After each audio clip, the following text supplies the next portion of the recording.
Și oricine trăiește și crede în mine, nu va muri niciodată. Ioan, capitolul 11, versetul 26. Iisus i-a zis: Eu sunt învierea și viața. Cine crede în mine, chiar dacă ar fi murit, va trăi. Și oricine trăiește și crede în mine, nu va muri niciodată. Crezi lucrul acesta? Ioan, capitolul 11, versetul 25-26.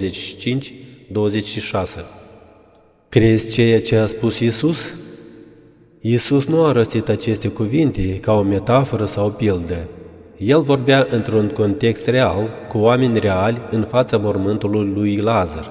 Nu a spus: vă spun o imagine spirituală sau o promisiune viitoare, ci a afirmat un adevăr prezent și direct. Nu va muri niciodată. Aceasta este o promisiune a vieții fizice continue pentru cei care cred cu adevărat în El. Dar cine a crezut cu adevărat această promisiune până acum? Eu cred. Tu crezi? Iisus a întrebat: crezi lucrul acesta? Aceeași întrebare ți este adresată și ție azi. Eu aleg să cred, aleg să trăiesc, aleg să nu mor. Nu fi necredincios ca cei care au fost de față atunci, dar n-au înțeles. Fii credincios, căci cuvintele Lui sunt adevăr pur. El este viața. Dacă trăiești și crezi în El, nu vei muri niciodată. Răspândește această veste simplă, dar atât de puțin crezută.